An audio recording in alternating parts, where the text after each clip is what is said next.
There was a time way back around 2008, 2009 where it felt like all of my adolescent time was being consumed by Flash games. I had a PS2 and a GameCube at the time, but something about the sheer quantity of free games on sites like Congregate or Armor Games, it really just activated my almonds. I vividly remember switching from Internet Explorer to Chrome for the first time and being blown away by the speed that I could load Flash games. But looking back at my favorites list on my old Congregate account, I'm surprised at how few games really left an impression on me. I mean, we're talking about 11 years old here. That's a brain prime for impression on the internet. I know a guy who found Newgrounds at age 10. Fuck you! Yeah, he's in the Marines now. Now, don't get me wrong, there are some great games here. Sunny, The Last Stand, Bowman, that one game that Plague Inc. ripped off. Oh, you want to talk about Bloons Tower Defense? How about Meeblinks? What you know about Power Pool, son? I think I got to enjoy the golden age of Flash games. Because obviously that's not now. If you had a web browser, you had access to every stupid or brilliant idea that could be thrown at the wall. But there still remains kind of a burning question.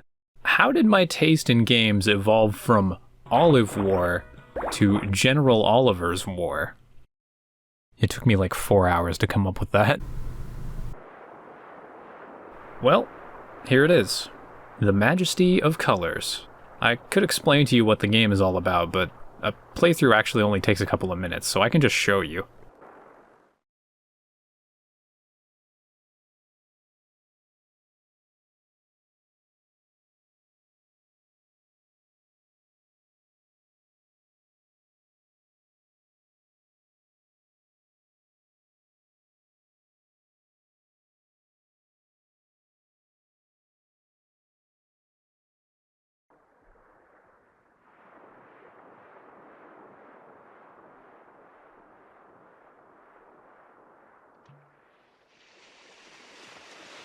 You control this single tentacle. With it, you grab stuff. There's no dialogue, there's no music, just these narrative subtitles and the sound of the ocean. The game was made by Gregory Avery Werrer in an online game jam back in 2008. It was more of a game jam competition type thing, and the theme was H.P. Lovecraft's Commonplace Book, which was basically just a collection of random notes and ideas that Lovecraft kept around for a rainy day.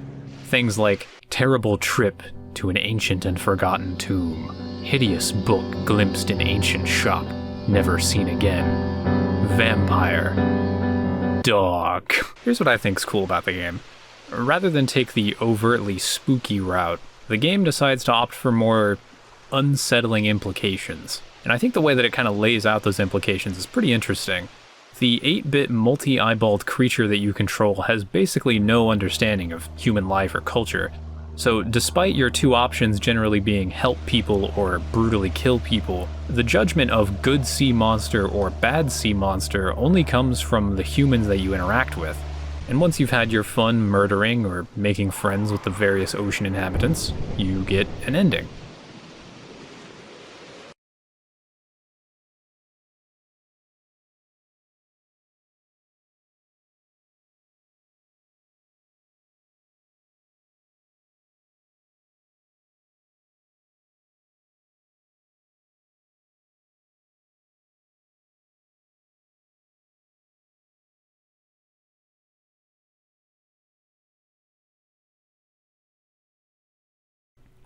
And that is a playthrough of the game.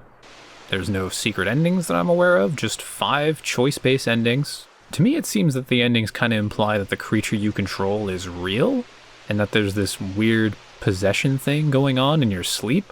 But honestly, it's so cryptic that you could pull just about any meaning out of it. Normally in these types of games, you'd expect there to be a larger, overarching narrative that you can pick up after multiple playthroughs, but you'd really have to flex your imagination muscles to find one in this case.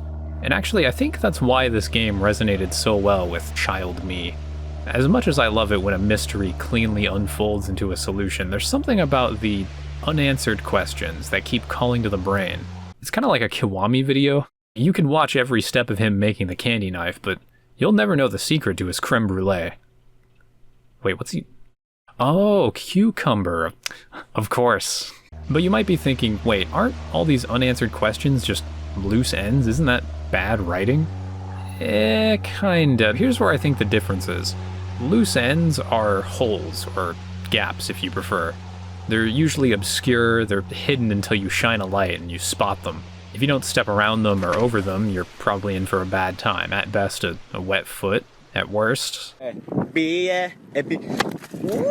But sometimes plot holes aren't just holes, they're caves. And sometimes the story leads you to the entrance of the cave and says, hey, you know what's in there, right? And you're pretty sure you have an idea of what's in the cave, but you don't know? And now that you're being asked, how sure are you? Is the helicopter real? Or did hearing a helicopter in your sleep influence your dream? This is a small game. Actually, it's a small remaster of a small game. It's $2, well, $1 on sale. And actually, for the purposes of making this video, I actually was provided a key, but that's besides the point. You can see everything there is to see in this game in less than an hour, and yet it took me 2 weeks to write this short-ass script. Is this game really that thought-provoking, or am I just a lazy sack of garbage? I don't know. Happy Halloween.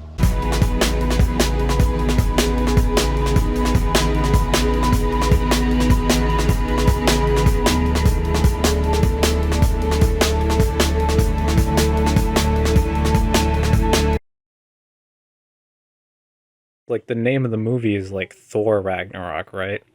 But, like, I said, like, Boar. Like boring Ragnarok? Like, Boar? Are you even listening to me?